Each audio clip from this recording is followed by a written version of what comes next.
Hello, everyone. I am Father Oh, Michael Tischel. where are we? Oh, hello everyone. I didn't see you there. Uh, Yes, you just snuck up on us. I did. Yes, I. Hello everybody. I am Efstratios Papageorgiou. Ooh, and Uh, we are, and well, who are am, you? Did you say your name? I did. I am Oh, Bob. No. I am Father Michael Tischel again, and we are an imperfect an podcast. imperfect, very imperfect podcast. Cue music.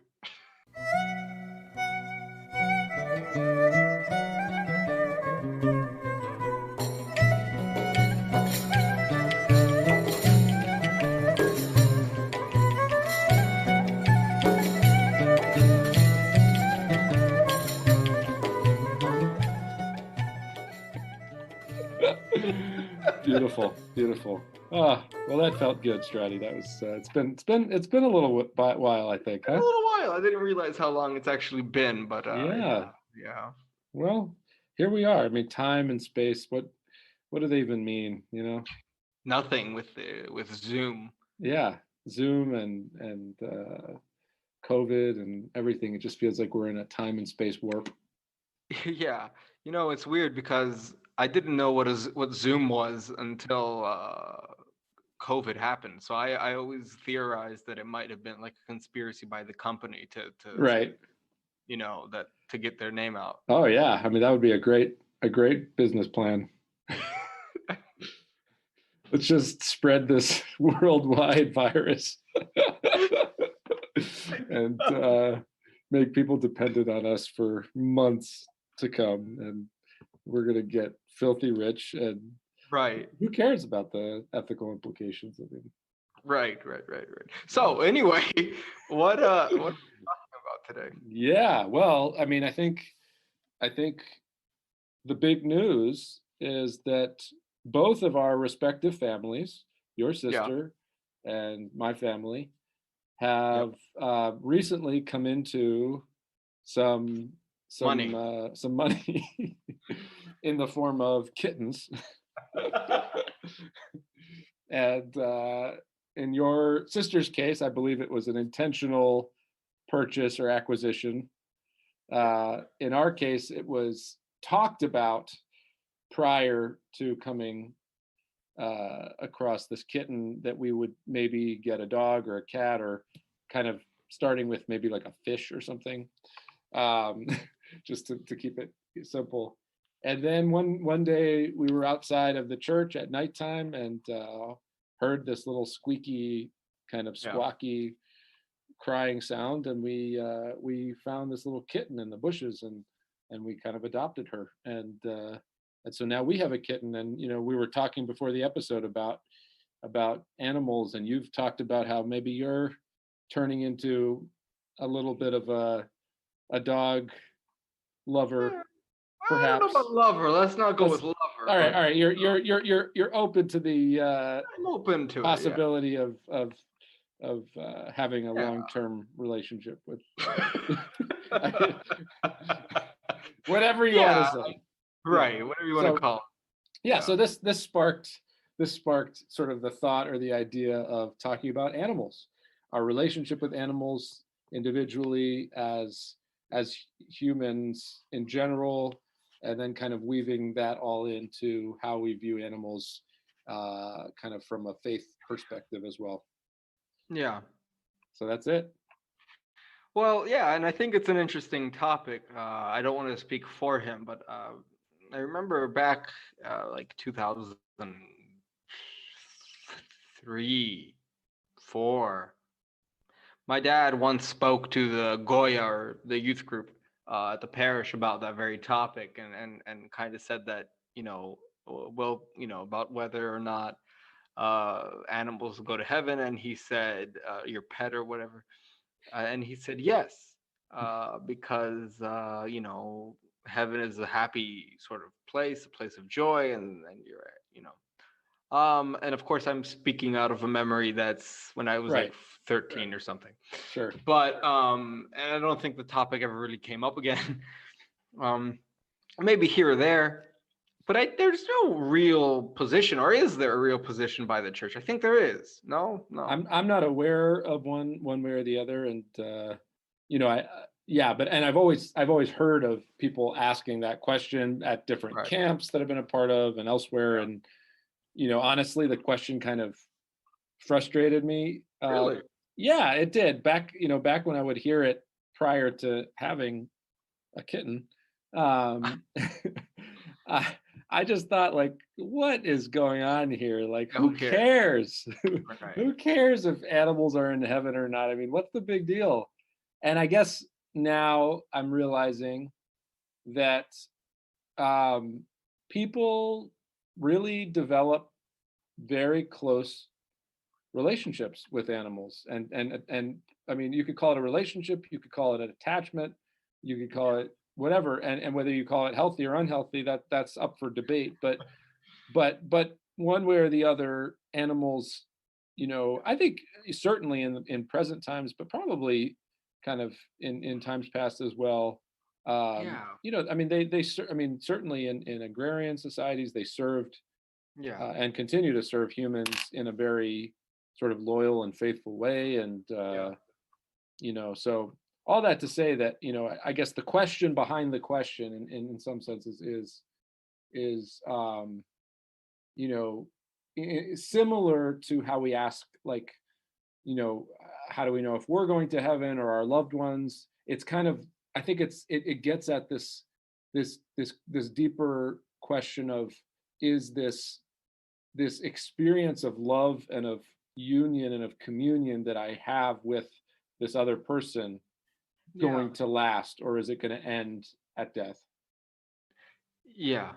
Yeah, and I think it's a interesting point because I'm the same way as you. I'm not a animal lover, even though I've had a pet at any point except for recently now, since one of our cats died.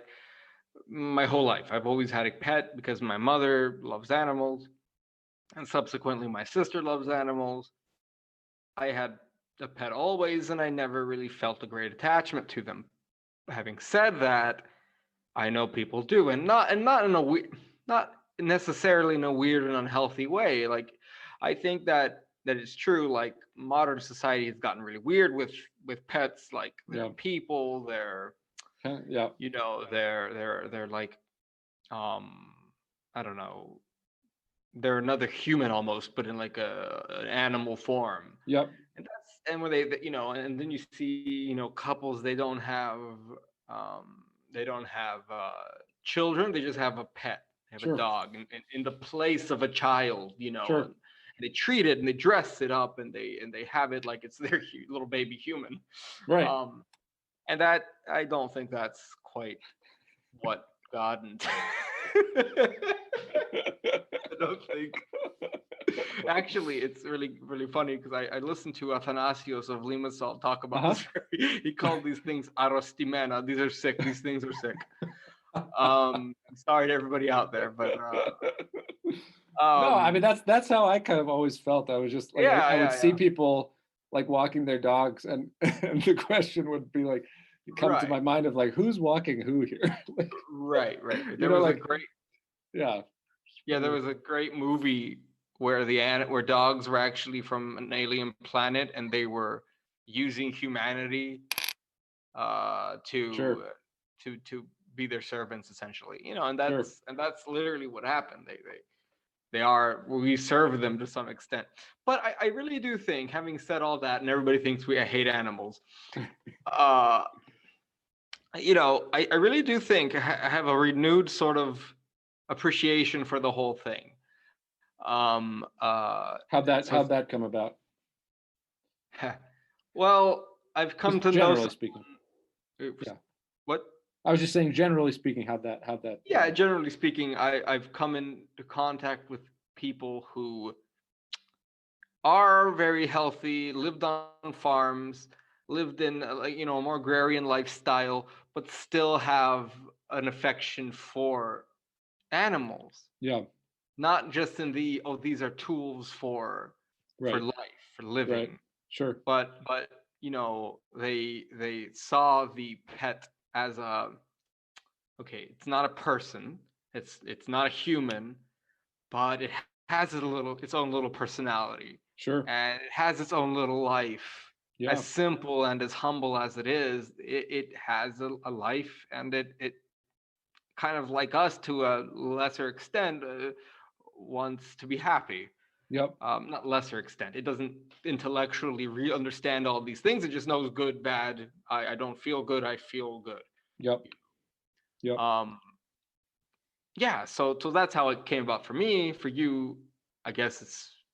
Go ahead. It's this little, yeah, this little kitten. I mean, I also grew up with animals. Yeah. You know, my dad is a big dog. I mean, he loves dogs. His father actually was owned a pet store, Hmm. and they had all sorts of animals. They had monkeys and Oh. dogs, and he would actually, one of his jobs as a kid was to go into the monkey cages and clean them out because he was the only one that could fit in there. And so, you know, I think he developed a real affection for animals, in particular for dogs, because his father also bred certain kinds of dogs on this farm of his. And so I always kind of grew up with him, you know, being aware of dogs, walking down the street and asking the owner, oh, what sort of breed is that, and all that. And then, you know, we had a dog growing up. His name was Kronstadt. Cronny for short, because for anybody who's Orthodox or knows anything about Russian Orthodoxy, Kronstadt is the place from which Saint John of Kronstadt came, Yeah. and so we didn't want to name him after a saint, but Right. I you was know, gonna say. yeah, yeah, but that That was was the kind a of, yeah, Yeah, that was a rule my dad always said. They're yeah, not going to be named after people. right, No human names for the pet. It's yep, Fluffy, whatever else. sure. Yeah, no, that was the same thing. So yeah, so Cronny was his name for short, and we then acquired a cat who turned out to be, in my humble opinion, demon possessed, um, or something like that. Perhaps just mentally ill. I don't know, but Maybe it's like a right, right. yeah, but seriously deranged, because you know, this cat would come into our rooms at nighttime and just like jump on our beds and just start randomly kind of like biting our ankles and doing all this stuff. And anyway, so had a cat, had a turtle, had Yeah, little zebra finches, all sorts of little animals and yeah, fishes and things. So I you know, I have some background with animals, but sure. I think as an adult, you know, yeah, I sort of looked very judgmentally at people who kind of treated animals too affectionately, and kind of, you know, thought that they were kind of over personifying them. Yeah, And yeah. So I um, have the same. We have the yeah, same same experience. as well. Yes. Yeah, but yeah, as I mentioned earlier, we recently came upon this stray kitten, and actually, I have to say, prior to that, when we were living back in Boston, we were walking down the street one day in the kind of the town center of what's called Roslindale, a nice little town center, and there were just some store owners out, and the, you know, kind of shops were open. It was a nice warm day, and my wife and I were walking down the street, and there was a woman outside of her shop, and we stopped to talk, and then I looked down, and there was a little miniature pug. You know, the pugs, they've got like the wrinkly faces. Yeah. Yeah, like really kind of like black, kind of wrinkly face, and then it turns into this like tan gold. Um, Yeah. and it was a tiny little thing. It was like, I don't know how to. I mean, it was like probably no longer than like through like 2.5 feet, and it was a she, and she was like this older pug, so almost like, you know, kind of like a little yaya pug.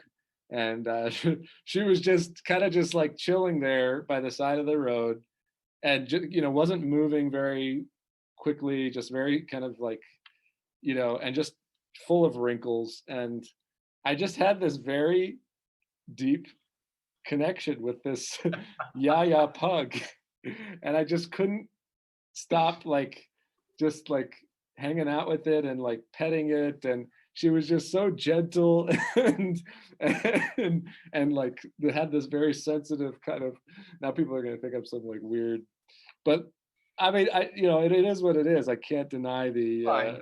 Yeah. and it came out of nowhere. It's not like I was looking for this like spiritual experience with a pug or something Right. like that.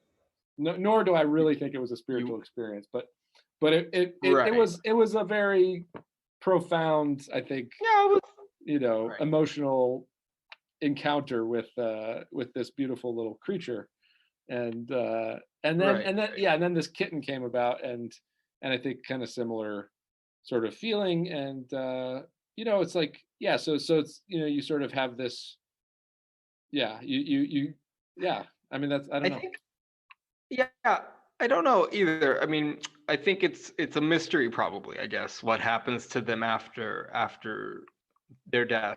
Right. We know that if we look at the lives of the saints, animals are never scorned by the saints. Sure. I mean, obviously, unless they do bad, or Sure. something, they chew them away. But generally speaking, like Saint Paisios always had love for an affection for Absolutely. even Yeah. snakes and things like that. And as our latest video on Saint Mary of Egypt, like there Yep. was a The lion that lion. Yeah. so Saint you know Seraphim of Sarov with the bear.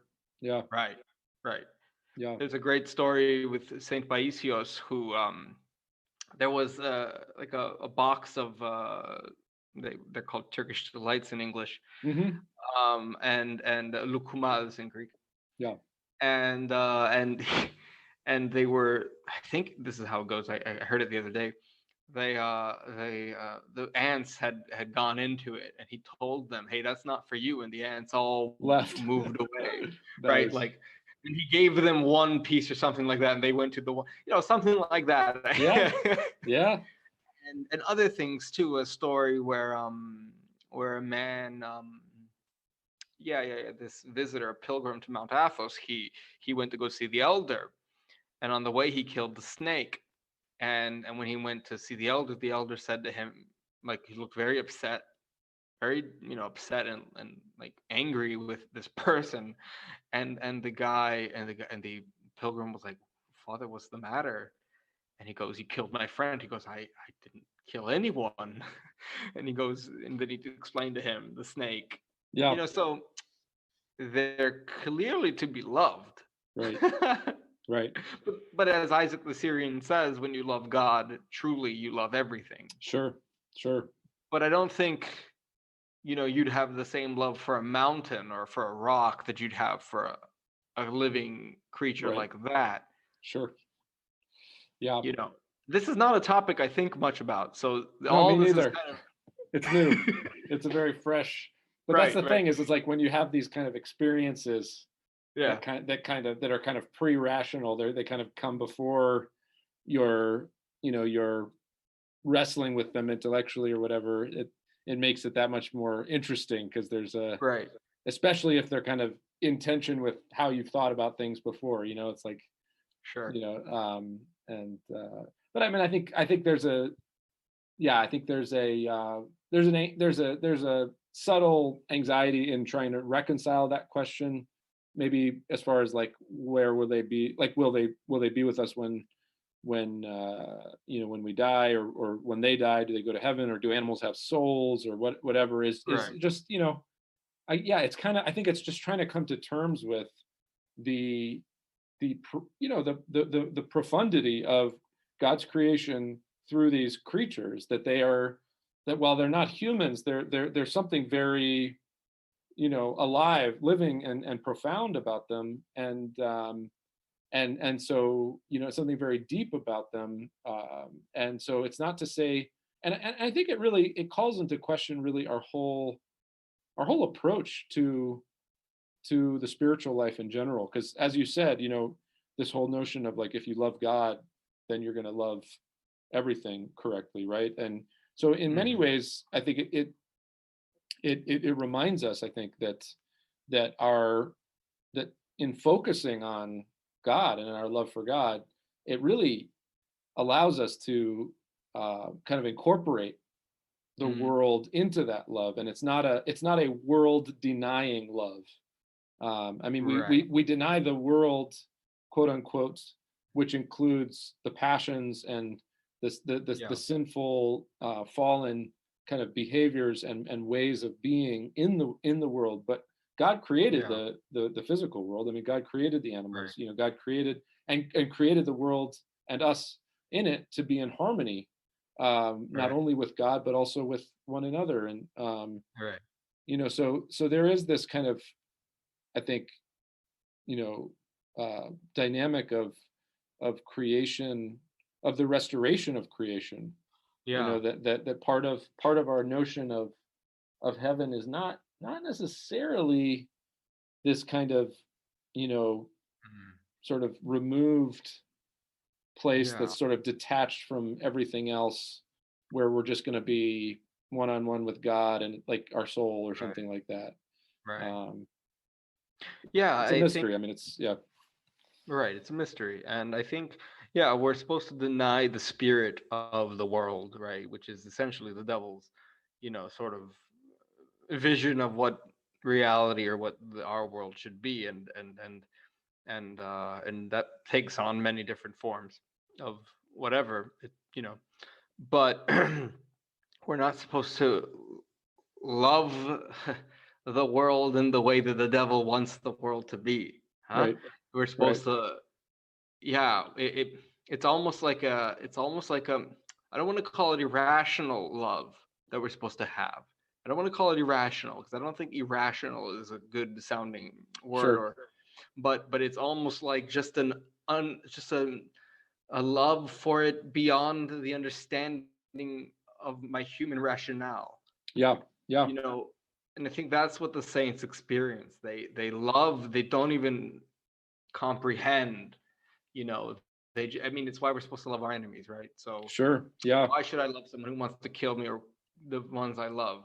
It you know, it's beyond, it's a mystery. I think this is gonna, you know, all chalk up to being a mystery. I think I mean I think so. I mean, it's I mean, it makes me interested to kind of explore if in the patristic writings, you know, to what extent there was any discussion about animals. Let me know. There'll be kind of an interesting you know, exploration just as far as their own attention and their focus, and that's not to say that, I mean, I think, you know, we have to be careful when we like search the fathers for particular topics, because, you know, I think the writings of the fathers were on very specific things, and there were certainly many aspects of their life that went unarticulated, right, and was just kind of part of the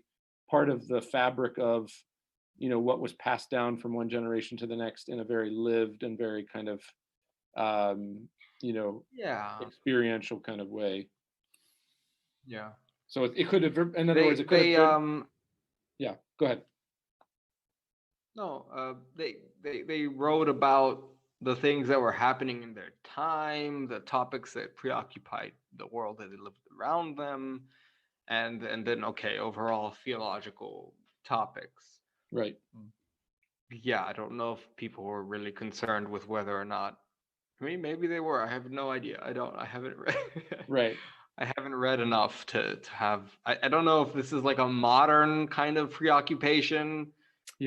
Or the ancients. I mean, I'm sure there were ancient cultures. I mean, we know that the Egyptians buried pets along with their masters and things like that. Well, I mean, I again, kind of imaginatively, I think one of the concerns that somebody would have is, you know, for example, with Lila, our kitten, you know, it's like, I love her so much. She's such a cute little kitten. I'm starting to get to know her little personality. And then, like, to imagine her just evaporating into nothingness, you know, upon death, like, and just like ceasing to exist.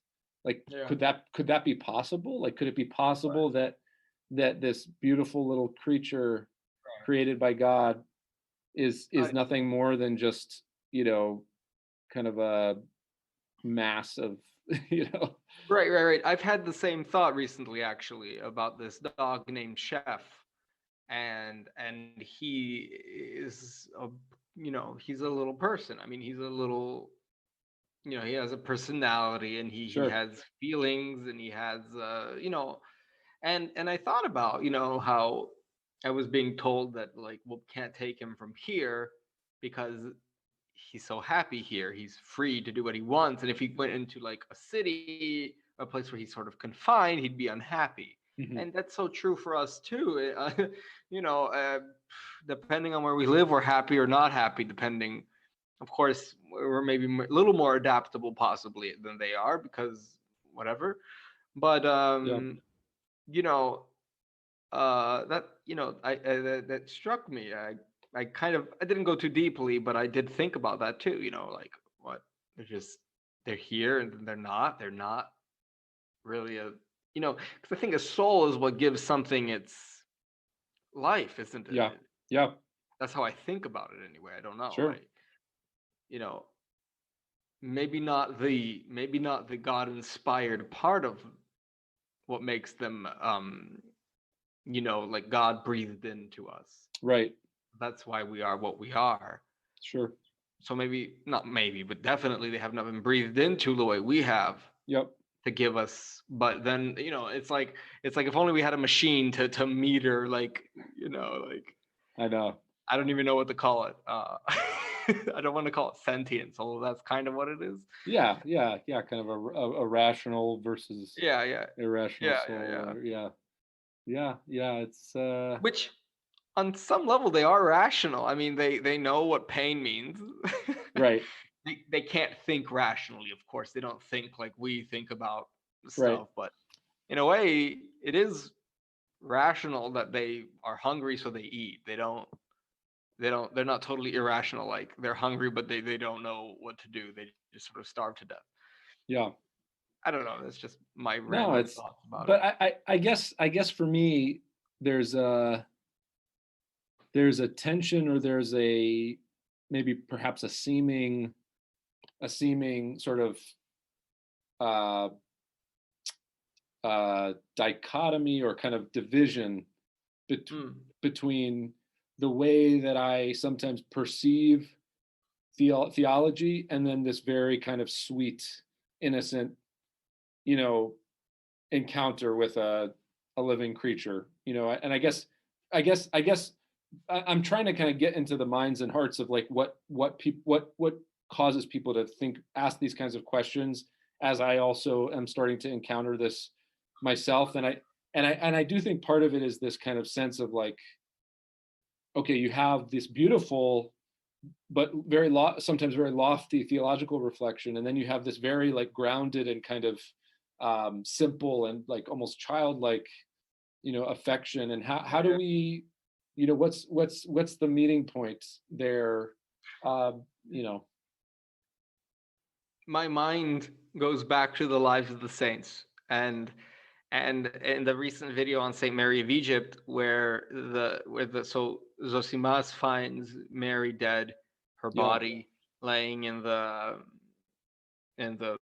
ground, on the ground in the sand, and he's like, well, you know, trying to figure out how to bury her because, like, you know, the ground is hard, and you know, so suddenly a lion. There were lions in Palestine in those days, and it shows up, and he talks to it. He says to the lion, just uh, dig, you know, bury her. You know, he talks to it like you talk to a person. It almost seems. Sure. He doesn't. I don't know. Yeah. He speaks to the lion. I can't speak to a lion and tell it what to do, or any creature and tell it what to do. Trust me, I've tried to tell the Sure. cats, don't do this, do this, Doesn't you work. know, whatever. Yep. But he looks at the lion and he tells it to dig a grave for Saint Mary of Egypt, and it does it. Right. You know, you're not going to find that. I mean, that I know of in the writings of Chrysostom. Right. That I know of. Yeah, sure. Me neither. Yeah. Yeah. But there it is. It happens, and it happens so often in the lives of the saints. And it seems that Yeah, these are all thoughts off the top of like Yeah, yeah. Sometimes those are the best, that just totally kind of right off the cuff. Yep. Yep. totally fresh thoughts. Okay. Absolutely. And it almost seems like the saints are in that area. They're living in the mystery, aren't they? Hmm. They're living Hmm. in the mystery. Hmm. Theology is a mystery, Sure. but the human rationale can only explain so much. So then the saints are in that gray area where the mystery meets, I don't know, humanity. I don't know how to, Sure. or humanity becomes enveloped in the mystery of God, Yeah. and it's able to sort of communicate with something that humans really can't communicate with. Yep. Yep. I mean, Christ said, "Move this mountain." I never actually thought of it as literal. Right. Well, I did, but not that the mountain would understand that the person said move. Right. Yeah. Does the And mountain now I'm have wondering. consciousness of its own? Yeah. I Right, I think, don't think it yeah. does. Right. Well, but it To it be, it it gets at this also yeah, this to aspect. clarify, you know. Yeah. Right. Right. No, we don't have to get in. We don't have to get too weird about this. But yeah, this whole this question even of just like our theology and kind of like, for example, every Sunday and every liturgy as Orthodox Christians we recite the Nicene Creed, and I think there is a sense in which those of us who have been in the church for a little while and get kind of accustomed to these things um, will sort of hear these doctrines, the relationship between the Father and the Son, and I believe in the one God, Father Almighty, Creator of heaven and earth, and His only begotten Son, Jesus Christ, light from light, true God of true, like all these like things. It's like, oh yeah, of course, light from light, true God of true God, or like one essence, three persons. Like I could just start rattling off all these different like formulae, like Yeah. different kind of phrases, and it's like, oh yeah, duh, like I was like, well, wait a second, like, is it really that duh? Like, is it really that obvious, or is there something more mysterious, more mystical going on here, and Right. that these formulae, as we understand them, are ultimately sort of ways of protecting and kind of Yeah. clarifying the boundaries Hmm. around the mystery. They're not defining the mystery.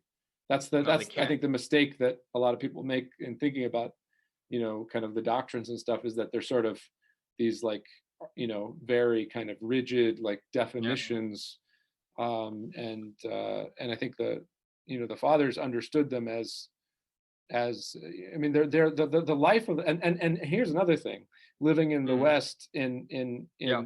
in a in a context where many people come to the faith through history and through theology, is that I think people, though many of the fathers were some of the most sort of enlightened and well educated people of their day, they were not primarily like academics per Hmm. se, and they were not primarily thinkers, quote unquote, in the way that we conceive of that today.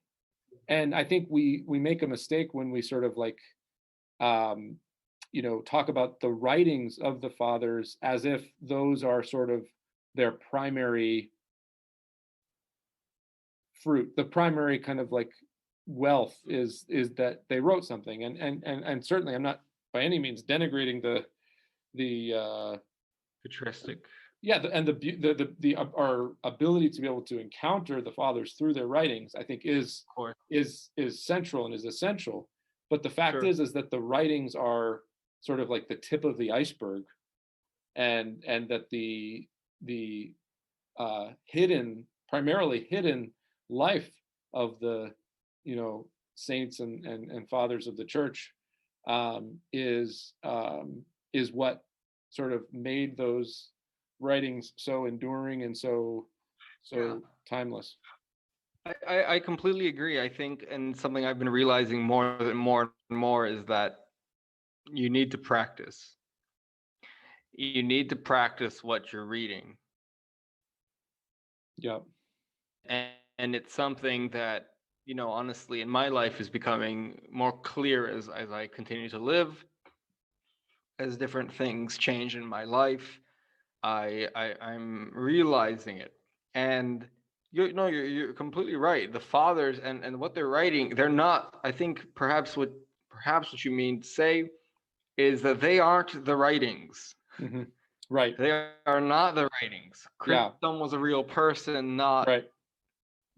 only what he wrote down. Right. And again, And I go think ahead. that, Yeah. yeah. No, I think I don't. Yeah, not denigrating at all the wealth and the right. The Right. wealth and Right. The the treasure, riches the that value. that Yeah. are the treasure. Thank you. The treasure of what they had to say and what they wrote down. Some of them were not even what they wrote; they were what they spoke. Right? They Hmm. spoke. He gave a sermon, and people wrote down as they spoke. Yep. So I get what you're saying, but they're in a vioma. There is Hmm. a living Yep. of the Orthodox life, and a progressing towards God, Yep. not just intellectual pursuit of dogma in the sense of the way people think of dogmas, where it's this dogmatic, right? Like it's rigid and coarse and sort of the boundaries are set. Sorry if you're right, over this whatever I'm sorry, you're out. And in some ways, Sure. there are things that are Boundaries you're are out. not necessarily a bad thing. Right. Boundaries are not a bad thing. Right. Exactly. I think that's something very interesting. I'm reading the book that Gurus, the young man Elder Paisios, to my guys on Instagram. I've Nice. just started again. Nice. And that's literally what the book is about. Boundaries are not necessarily a bad thing. Hmm. You delve into the spiritual realm. You don't even know what the boundaries are. You don't even know that you're not even anywhere near them. And you've opened yourself up to the elements of the spiritual realm, and you don't even know. The part we're reading now, or I'm reading now to them, it says that like they were being hypnotized and all this stuff, and they were seeing this face, a golden, luminous face that looked like a cat. I mean, you know, it, I don't know what's being seen right now. It's Right. something. What is it? A demon? An angel? Who knows? Or So, maybe it's the immortal soul of my kitten. oh my goodness, maybe although it was written in the 70s. I don't think your cat was born yet, but Well, but the cat didn't have to have been born yet because the cat was obviously it's obviously this my little kitten is the incarnation of this right, of this right, yeah, anyway. Yeah. right. It's being yeah. So yeah, exactly. And so the church places us within boundaries so that we are safe and protected Right. and not just a bird in the wind being thrown left and right. Right. And yeah, and I think that's and the fathers were trying to help people find those boundaries. One comes to mind like his about the Jews or Judaizers, Hmm. and they've called him an anti-Semite for it, but he wasn't an anti-Semite. He was just trying to tell people stop doing that. Yeah. Stop Right. doing Stop going. both. You're either Right. one or the other. You're not a Right. Jew or you're a Christian or you're a Jew. You're not both. So, cut it out. Yeah. Anyway, Yeah. people Well, take it and make it into something that fits the yeah. current spirit of anyway. Sure. Well, no, and I think lest people think that we've just strayed completely aimlessly from animals to theology. I think the connection that I see in all of this is again kind of um, treating being careful not to treat the church and the fathers and the theology as sort of this encyclopedia, this like spiritual encyclopedia where it's like, well, or kind of like Google almost, like where like what did St. John Chrysostom think about X topic, or and of course you could do that. I mean, Sure, and there's it's ways of not. doing that, and it's not like it's a bad thing per se, but the hope is that in doing that, you will be brought into a deeper relationship with that Father and with God Himself, and you'll sort of forget about the initial question in a certain sense. And so, as you say, it's Right. like it's about this lived mystery, this lived experience that these saints were immersed in, and so part of understanding, even our relationship with the animals and with creation and things like that, is really not a matter of understanding as much Yeah. as it is in living, in loving, Mm. and in kind of immersing ourselves in the mystery of God and in the mystery of the church, and that these creatures are part in a real sense, part of that mystery, right? Yeah. No, that's yeah. And I find there's one more thing I want to say, at least one more thing, where Christ, this hit me because it, away from animals and all that, but also a mystery if you think about it. Helping one with anxiety. I was reading for my Instagram live viewers about anxiety, and I think everybody has it. And Christ was telling them, don't worry. Look at the birds of the air, right? Hmm. They got their father feeds them, or Right. they're fed, they're taken care of, but they Yep. reap nor they sow, right? So um look at that. Okay, take out the point where he's trying to tell us not to worry too much about everything, Right. but also that God's taking care of them. Yep. Maybe Yep. I'm digging too deep into it, but God is taking care of even the birds of the air. Sure. Maybe I'm digging into it too deeply, No, but not at all. Not at all. you know, Not at all. He's taking care of them. He cares about them. Yeah. Huh. Interesting. Did Christ have an entire passage where he wanted to discuss the birds? No, he just mentioned it in a, in one of, yeah. So yeah, I Well, think, here's another little story for you about Saint Porphyrios, and he was with the I think it was like the abbess of a monastery or something, and I think she came to visit him in his when he was living in Athens, or not in Athens, but outside of Athens at the women's monastery, something like that. Anyway, she had to walk through a little sort of forest in order to get to him, mm, and then when he got to her, or when she got to him rather, he asked her, "Did you hear the beautiful sparrow or bird or something like that?" And she said no, and he was shocked that she had walked through this beauty and had completely you know missed it. And yeah, I think that there's something very powerful about that. That I mean, she was yeah, a monastic, she was Orthodox, she was probably a very pious person, yeah, and yet somehow he pointed out as a saint that she sort of missed something. Yeah. yeah, yeah. And probably a nightingale. I believe they were his I think favorite. it was a nightingale. Yeah, I think it was a They were nightingale. his favorite bird, Yeah, that's from right. what I remember. Yeah, We actually, if you watch our video, I play the sound of a nightingale at the end. that's right. I remember that. Along, yeah, because yeah. Yep. No, that's a good point. That's a good point, though, and the fact that she should care about an animal, Yeah. the Yeah. sound of an, she should even care about that, Yeah. means that we shouldn't be as dismissive of that r- part of creation. I think that's an excellent point. Yeah. Yeah, That's beautiful. yeah, profound actually. Yeah. Yep. Indeed. Indeed. Shall we call it? Yeah. So that's it. So I guess everybody can rest at ease and rest assured that your little fluffy and little you know whatever your animal pet is Uh, named, yeah, is going to be with you. No, I I'm not don't a know. prophet, but Right. there's some interesting things there for sure. Yeah. I So have to ask my dad again what he had to say what about that. what he Yeah, had to say about that. I just yeah, it'd kind be of remember interesting. him It'd be having interesting. like a more, quote unquote positive, like a Well, happy yeah. end.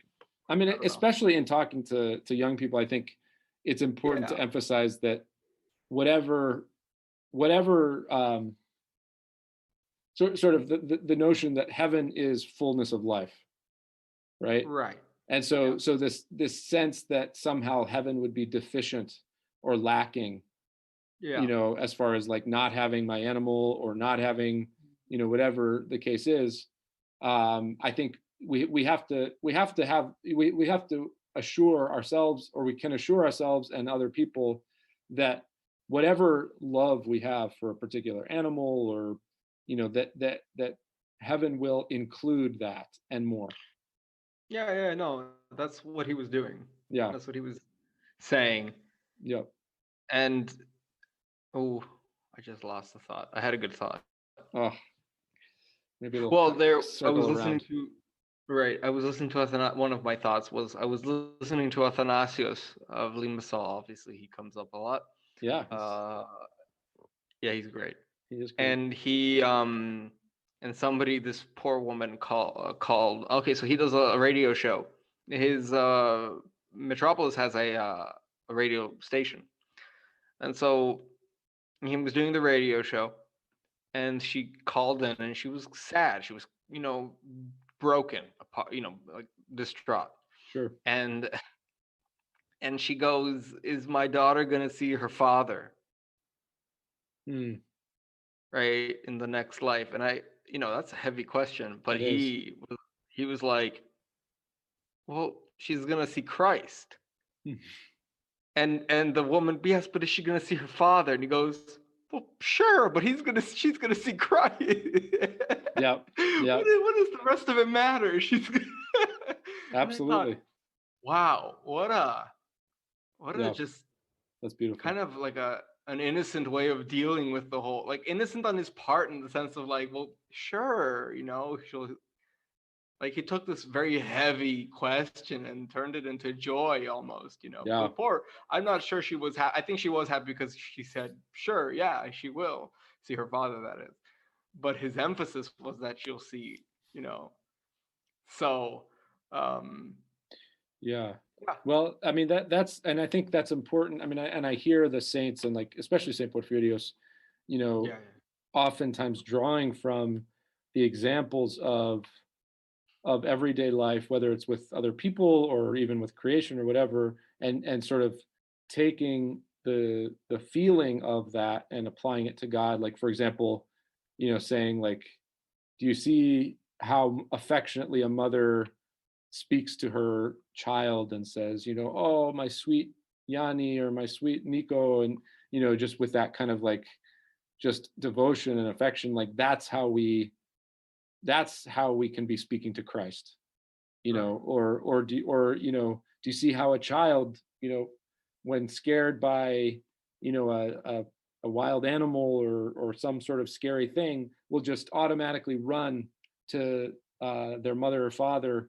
and say, daddy, yeah, help, yeah, yeah, like that's how we should run to Christ, and right, just like taking these very visceral, sort of deep feelings of either fear or of longing, for other humans, or maybe even for creation itself, and sort of gently redirecting it towards Christ, and saying like, all of that is included in Christ.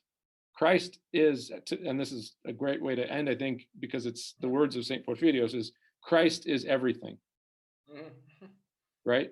Christ is everything, not just a little piece of the pie, not this kind of seemingly distant, um, kind of spiritual, ethereal, like far off thing. No, Christ is everything, everywhere, everything.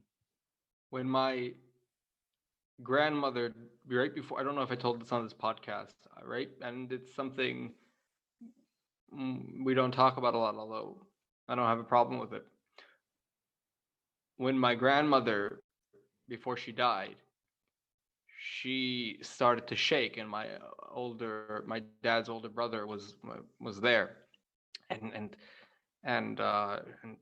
she started shaking, trembling, and he goes, "Mom, it's okay, don't be afraid." She turned and looked at him like, "Why would I be afraid? It's the Lord." And she passed away a few minutes later. So, yeah. And I remember my father coming home, because we lived in the United States and I was a little kid. I was like 12. And he came back. He came back from Cyprus, because that's where she lived, and that's where he buried her. And I remember him coming into the room, and he goes, and he told us that story. Anyway, I don't want to get too No, it's personal. beautiful. No, that's personal, but yeah, that's beautiful. The real vision of Christ changes everything. It's right. Yeah, it changes the whole thing. She trembled in the image, but it was joy, though. Sure, it was mistaken for fear, but it was actually right. It was actually joy.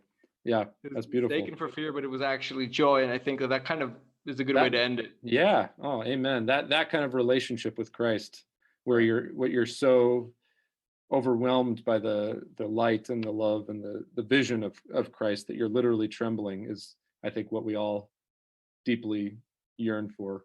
Mm-hmm. And I think that's a great way to end it, because isn't that what it's all about? The mystery of God and Christ, who is God, and animals are part of that whole thing. And so I think that's a good way to end. What do you say? Amen. I agree. Well, this has been a pleasure, Strati. It always is. Yep. And look forward to our next conversation. Mm-hmm. Bye.